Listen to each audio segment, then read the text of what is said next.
চন্দন দাস হরগোবিন্দ দাসের খুনের মামলায় যে অপরাধীদের যাবজ্জীবন কারাবাসে সাজা হলো, সাজা ঘোষণা করে তাদের আত্মীয় জঙ্গিপুর কোর্টের বাইরে দাঁড়িয়ে বিক্ষোভ দেখাচ্ছে।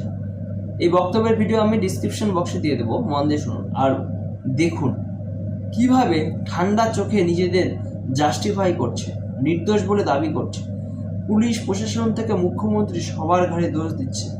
আমি দেখছি পক্সো কেসে ভিকটিম গার্লকে নিয়ে আসছে মহিলা পুলিশ, আর তার চারধারে দাঁড়িয়ে এরা মেয়েটিকে লক্ষ্য করে গালিগালাজ করে যাচ্ছে।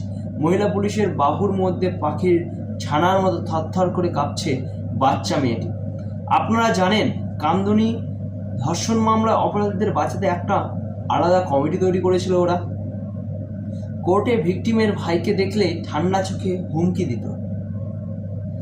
আমি পুলিশকে অন্য ব্যাপারে দোষ দিলেও এদের তোল্লাই দেওয়ার ব্যাপারে দোষ দিই না। আমি দেখেছি এসব ব্যাপারে ওরা অসহায়। পুলিশের সাথে ভাব জমান, ওরাই বলে দেবে যে ওদের মহিলা কী জিনিস।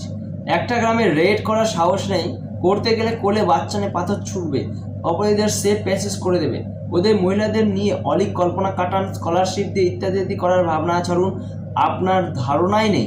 রমেশচন্দ্র মজুমদারের লেখা বাংলার ইতিহাস 4th খণ্ড খুলে দেখে নেন।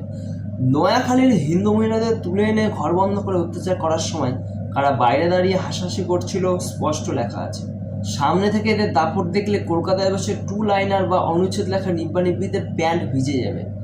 পরিস্থিতি পরিবর্তন কি সম্ভব নয়? অবশ্যই সম্ভব।